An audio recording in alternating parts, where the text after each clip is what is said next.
Oke, lantas cerita anime pun berlanjut di Spare Me Gridlock chapter 592. Oke, di sini Mimin akan lanjut ke ceritanya. Lusu saat ini bersama rombongan karavan sudah sampai di ibu kota barat. Nampak ketua karavan pun berkata kepada Sun Zoyang, "Tuan muda Zonjiang, kami telah tiba di ibu kota barat," ucapnya kepada keseluruhan rombongan. Nampak mereka pun berkata, "Oh, budak itu ibu kota barat yang terkenal dengan pasarnya. Mungkin ini sangat menyenangkan," ucap salah satu dari kelompok karavan tersebut. Nampak di sini kota yang sangat bagus, ditemani dengan dinding yang sangat besar, bertuliskan ibu kota barat. Tak lama kemudian, Sun Zohyang dan rombongannya keluar dari kereta karavan. Salah satu temannya pun berkata, "Saya mendengar bahwa budak terbaik di negara bagian selatan akan diangkut ke sini untuk dijual. Kita semua di sini, mungkin itu sangatlah bagus. Mengapa kita tidak pergi ke pasar budak?" ucapnya sambil bersemangat. Seseorang yang lain pun berkata kepada Sun Zohyang dan yang lainnya, "Ya, ini mungkin akan layak dan sangat menarik," ucapnya. Tak lama kemudian Sun Zohyang pun keluar dan akan mengunjungi pasar budak. Lantas Sun Zohyang pun berkata, "Baiklah, tidak terlalu mendesak untuk kembali ke Wangcheng untuk mencari komandan tentara Wei dan tentara Shinsei. Itu saja karavan Anda akan tinggal di sini untuk beberapa hari lagi dan kami akan terus pergi ke utara setelah kami selesai mengunjungi barat," ucap Sun Zohyang kepada ketua karavan. Ketua karavan yang mendengar hal itu, ia pun senang karena mungkin ini adalah hal yang menarik. Ia pun lantas berkata, "Ya, lakukan seperti yang Anda katakan," ucapnya. Teman-temannya pun bersemangat karena ia akan mengunjungi kota besar dan melihat budak-budak yang sangat menarik. Tentunya, oke, di sini sudah terlihat Xiaoyu pun menunggu Lusu untuk keluar dan mengakhiri kultivasinya.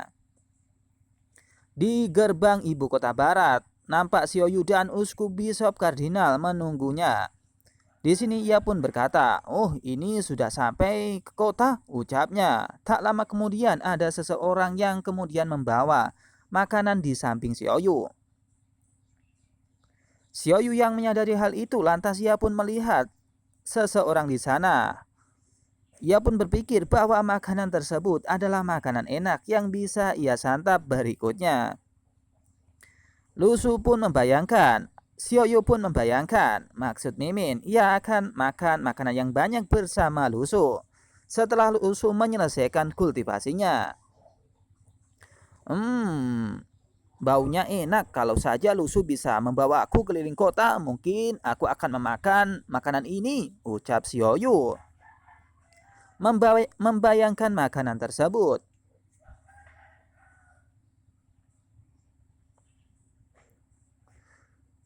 Ia pun menyadari bahwasanya Lusu pun mungkin terlihat agak lama untuk mengakhiri kultivasinya. Lantas ia pun berpikir dalam hati, "Sudahlah, tidak bisa disengaja.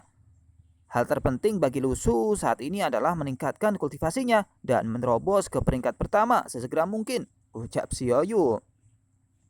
Memikirkan Lusu yang saat ini ingin meningkatkan peringkat pertama. Namun tak lama kemudian Lusu pun keluar dari tirai. Ia pun lantas berkata kepada Xiaoyu, "Ayo ikan kecil, mari kita juga berbelanja di kota untuk melihat seperti apa kota metropolis kali ini," ucap Lusu kepada Xiaoyu. Xiaoyu yang nampak kaget melihat Lusu sudah keluar dari keretanya. Nampak Xiaoyu pun senang melihat perkataan tersebut. Lantas Xiaoyu pun menggandeng Lusu. Lusu, ayo, betulkah bisakah saya pergi membeli makanan ringan?" ucapnya kepada Lusu. Lusu yang saat ini menjadi ketua dari kota dan tentara Wei yang mempunyai dan memiliki uang yang banyak tentunya akan mengajak Xiaoyu makan-makan. Ia pun lantas mengatakan sesuatu kepada Xiaoyu. "Tentu saja kami kaya sekarang," ucapnya. Xiaoyu pun dengan senang hati, ia pun akan membeli makanan dan akan menyantap makanan yang ada. Lantas Lusu pun berkata, lagi pula saya juga pemilik kota dan ketua perusahaan industri monopoli multinasional dan sabun yang banyak. Bagaimana mungkin untuk menggali baba bahkan untuk makanan beberapa makanan ringan, ucapnya yang saat ini sudah menjadi kaya. Dan ia akan senang hati untuk memakan sesuatu dan membeli sesuatu untuk Xiaoyu. Ketika Lusu dan Xiaoyu bergegas untuk membeli dan melihat-melihat seisi kota, ia lantas diperhatikan oleh seseorang di belakangnya. Dia adalah seorang pencuri, dan pencuri itu berkata, "Saudara-saudara, beberapa dari mereka adalah orang luar kota. Mengikuti karavan menunjukkan bahwa kekuatan pribadi mereka tidak kuat." Dengan suara rendah, ucap sang pencuri yang saat ini mengawasi Lusu dan Xiaoyu.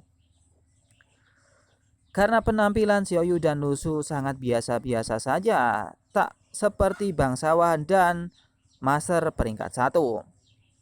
Disinilah kesempatan, ucap dari sang pencuri yang saat ini membuntuti Lusu. Cao Hanzhou siap untuk memulai pencurian ini, ucapnya sambil mengikuti Lusu dan bergegas untuk menyelinap untuk mencuri. Beberapa saat kemudian, Lusu dan Xiaoyu saat ini lagi enak-enak makan pentol sate. Ya, ia membeli sesuatu untuk dimakan sesegera mungkin dan melihat-lihat seisi kota. Nampak di sini Xiaoyu pun senang dan Lusu mengatakan sesuatu serta bertanya kepada Xiaoyu, "Makanan Luzhou benar-benar tidak enak seperti yang ada di bumi. Bagaimana kamu masih bisa memakannya dengan begitu nikmat?" ucap Lusu kepada Xiaoyu. Xiaoyu yang menyodorkan makanan tersebut, lantas ia pun makan lagi dan berkata kepada Lusu, "Mengapa Anda masih merampok? Saya juga menuruti Anda, rasanya ini tidak enak bukan?" ucap Xiaoyu. Meskipun makanan itu tidak seenak yang ada di bumi, tapi mereka kelihatannya juga cukup senang. Namun tak lama kemudian, Lusu pun ditabrak oleh seseorang yakni sang pencuri dan tabrakan pun terjadi. Lusu yang menyadari hal tersebut, ia pun nampak kaget dan sejenak melihat pencuri tersebut.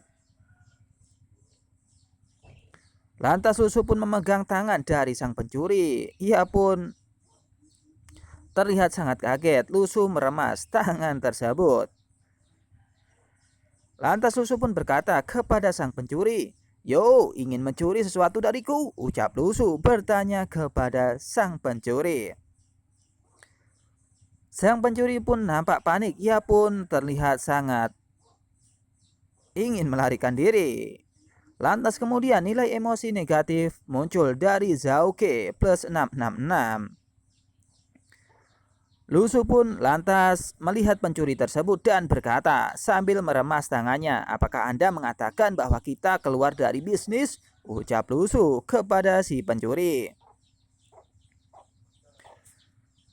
Pencuri pun berkata, "Musim gugur bersifat pribadi, kamu melepaskannya, lepaskan tangan saya," ucap dari sang pencuri kepada Lusu. Di sini kemudian Lusu pun melepaskan tangan dari sang pencuri. Sang pencuri pun bergegas untuk melarikan diri dan kabur. Nampak orang-orang di sana pun kaget melihat hal tersebut. Lusu yang di situ tidak tinggal diam, ia pun lari mengejar sang pencuri. "Hei, berhenti, apakah Anda pikir Anda bisa lolos kali ini?" ucap Lusu yang saat ini mengejar pencuri tersebut. Dan Xiaoyu ditinggal di sana makan sate.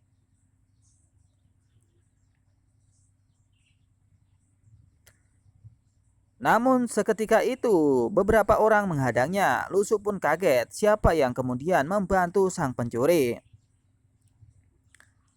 Tak lama kemudian sang pencuri pun mengeluarkan pisau dan hendak untuk menghabisi Lusu. "Hei hei hei, bahkan tidak memikirkannya," ucapnya kepada Lusu sambil memegang pisau.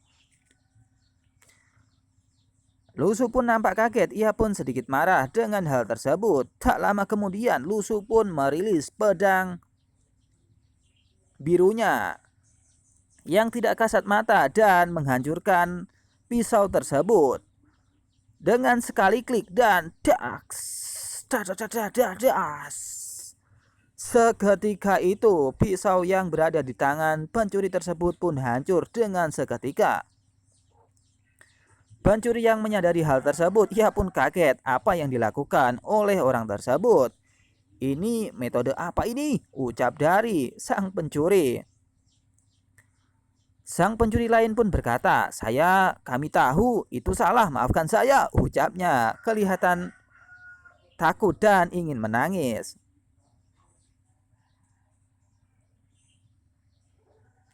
Namun tak tinggal diam, Lu Su pun terus mengejar sang pencuri tersebut yang kabur di kerumunan. Hei, mereka serahkan padaku untuk membersihkannya, aku akan mengejar pencurinya, ucap Lu Su yang saat ini mengkode Xiaoyu untuk menangkap mereka. Dan Lu Su mengejar pencuri yang asli yang hendak kabur meninggalkan Lu Su. Di sini Lu Su pun nampak berlari sangat kencang mengejar sang pencuri. Ia pun mengatakan kepada si pencuri, "Hei kau, berhenti, jangan lari," ucapnya. Lu Su yang menyadari bahwasanya di sini ada Sun Zhuoyang dan rombongan yang lain sang master level 1. Ia pun merasa akan dibantu ketika Lu Su mengejar seseorang. Namun ternyata hal itu benar. Di sini Sun Zhuoyang yang menyadari Lu Su mengejar seseorang maupun berkata, bukankah itu menyenangkan, Lu, ucapnya. Temannya pun berkata, apa yang orang itu lakukan, ucapnya. Bukankah orang yang dia kejar adalah komandan tentara Wu Wei?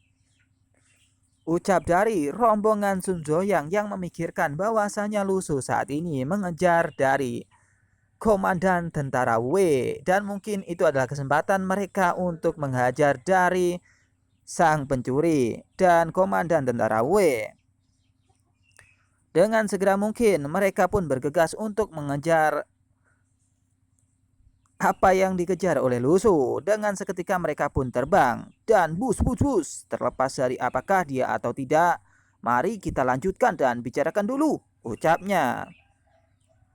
Mereka pun bergegas untuk mengejar sang pencuri tersebut.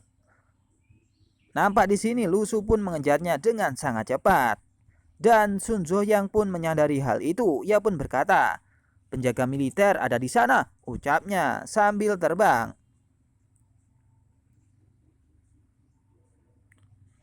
Pencuri yang menyadari hal tersebut, ia pun lantas bingung kenapa ia dikejar oleh sang master level 1. Ia pun lantas berpikir, apa-apaan mencuri sesuatu sangat keras akhir-akhir ini, ucapnya sambil berlari. Mengapa begitu banyak master tingkat pertama terganggu? Karena saya hanya mencuri. Ini adalah sesuatu yang tidak menguntungkan, ucapnya sambil berlari. Tak lama kemudian Sun Zhuoyang dan rombongannya pun sudah sampai di depan sang pencuri. Nampak sang pencuri itu pun kaget melihat hal tersebut. Di sini sudah nampak Sun Zhuoyang dengan energi spiritualnya berwarna ungu siap untuk memukuli sang pencuri yang dianggapnya adalah komandan dari tentara Wu Wei atau tentara Xinzhe. Halo, apa kabar? Ucap Sun Zhuoyang kepada si pencuri dan siap untuk memukulinya.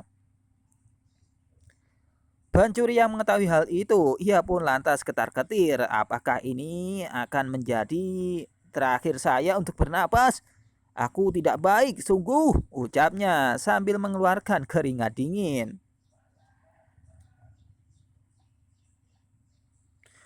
Tak lama kemudian dan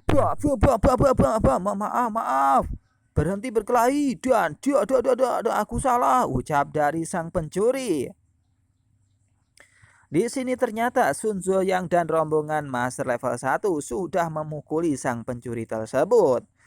Ia pun lantas melihat Lu Su. Hei, Apakah Liuli ini adalah komandan dari tentara Wei? Ucap dari Sun Zhuoyang bersama rombongannya yang saat ini sudah memukuli pencuri tersebut. Lu Su yang nampak kaget karena pencuri itu sudah babak belur. Ia pun mengatakan kepada Sun Zhuoyang bahwa itu bukanlah komandan dari tentara Wei. Di sini si pencuri pun sudah babak belur. "Oh, tolong ibu, saya sudah babak belur. Ini benjol semua," ucapnya. Yang dipukuli oleh 4 master level 1.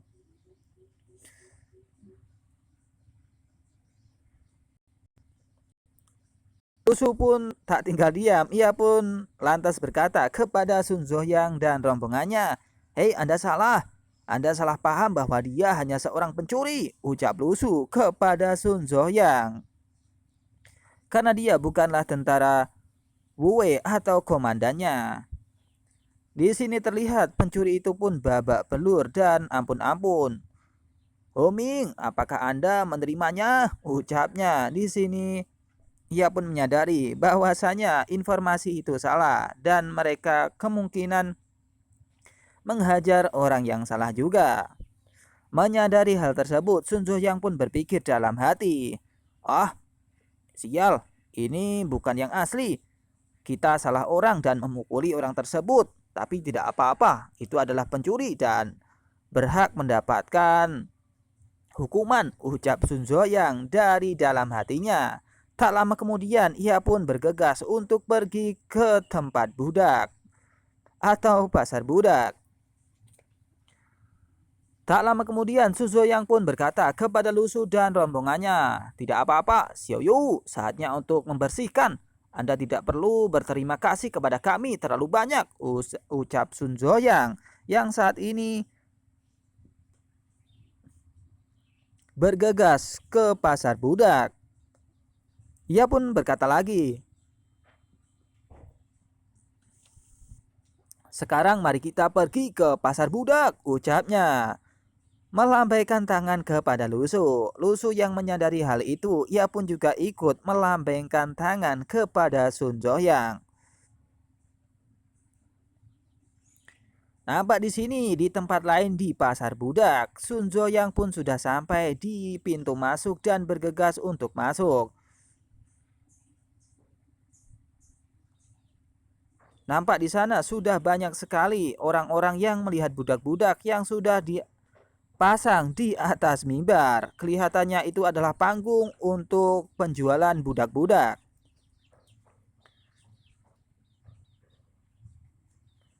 Nampak terlihat di sini banyak sekali budak. Terlihat harganya tidak terlalu mahal. Tangan kosong untuk mengambil pisau. 8.000 koin. Itu mungkin harga yang pas untuk seorang budak yang levelnya tidak terlalu tinggi. Tapi badannya mungkin terlihat besar seperti layaknya Anthony. "Ayo dipilih, dipilih, dipilih," ucap dari seseorang di sana. "Kekuatan kelas 6, Hercules, 3.000 uang kertas dewa," ucapnya. Itu mungkin papan yang bertuliskan di dadanya, bersiap untuk dijual atau menjual dirinya. Lusu pun lantas melihat hal tersebut. Mungkin ini adalah pasar budak yang tidak ada di bumi.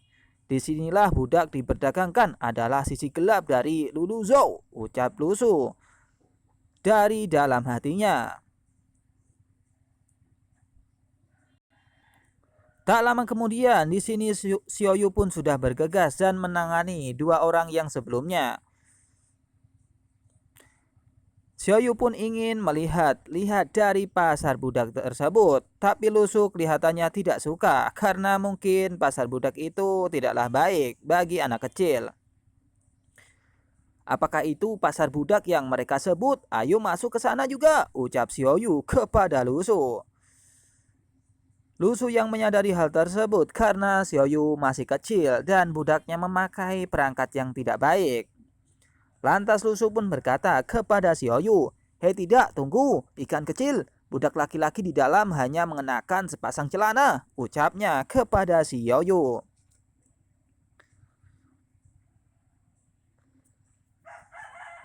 Si Yoyu yang menyadari hal tersebut, lantas ia pun berkata kepada Lusu, "Hei kau Lusu, apakah engkau tidak memikirkan kenapa saya tidak bisa menontonnya ketika saya masih muda? Apakah Anda pikir saya belum melihat seseorang pria baju renang?" ucapnya.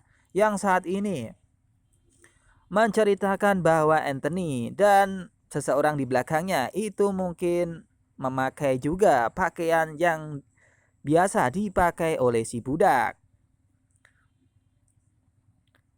"Hei juga Anthony, mereka memakai kurang dari budak laki-laki," ucapnya kepada Lusu.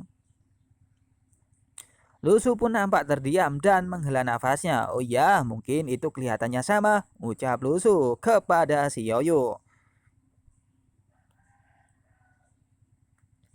Tak lama kemudian, Lusu dan Xiaoyu di sini sudah bergegas untuk masuk dan Xiaoyu menarik tangan Lusu untuk melihat-lihat budak yang ada di sana.